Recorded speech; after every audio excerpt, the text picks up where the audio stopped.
ምዕራፍ 36 ከዮሴፍ ልጆች ወገኖች የምናሴ ልጅ የማኪር ልጅ የገለዓድ ልጆች ወገን አለቆች ቀረቡ፣ በሙሴና በእስራኤልም ልጆች አባቶች አለቆች ፊት ተናገሩ። አሉም፣ ምድሪቱን ለእስራኤል ልጆች ርስት አድርገህ በዕጣ ከፍለህ ትሰጣቸው ዘንድ እግዚአብሔር አንተን ጌታችንን አዘዘህ። እግዚአብሔርም የወንድማችንን የሰለጰዓድን ርስት ለሴቶች ልጆቹ ትሰጥ ዘንድ አንተን ጌታችንን አዘዘ።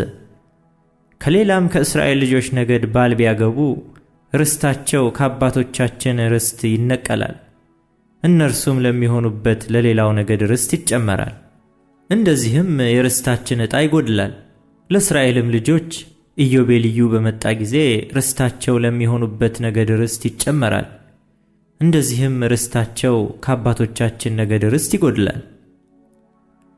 ሙሴም የእስራኤልን ልጆች እንደ እግዚአብሔር ቃል እንዲህ ብሎ አዘዛቸው። የዮሴፍ ልጆች ነገድ በእውነት ተናገሩ። እግዚአብሔር ስለ ሰለጰዓድ ሴቶች ልጆች ያዘዘው ነገር ይህ ነው፣ የወደዱትን ያግቡ፣ ነገር ግን ከአባታቸው ነገድ ብቻ ያግቡ። እንደዚህም የእስራኤል ልጆች ርስት ከነገድ ወደ ነገድ ምንም አይተላለፍ። ከእስራኤልም ልጆች እያንዳንዱ ወደ አባቶቹ ነገድ ርስት ይጠጋ። ከእስራኤልም ልጆች እያንዳንዱ ሰው የአባቶቹን ርስት ይወርስ ዘንድ ከእስራኤል ልጆች ነገድ ሁሉ ርስት ያላት ሴት ልጅ ሁሉ ከአባቷ ነገድ ባል ታግባ። እንደዚህም ከአንድ ነገድ ወደ ሌላ ነገድ ምንም ርስት አይተላለፍ። ከእስራኤልም ልጆች ነገድ እያንዳንዱ ወደ ርስቱ ይጠጋ። እግዚአብሔርም ሙሴን እንዳዘዘው እንዲሁ የሰለጰዓድ ሴቶች ልጆች አደረጉ። የሰለጰዓድ ልጆች ማህለህ፣ ቲርጻ፣ ኤግላ፣ ሚልካ፣ ኑዓ ከአባታቸው ወንድሞች ልጆች ጋር ተጋቡ።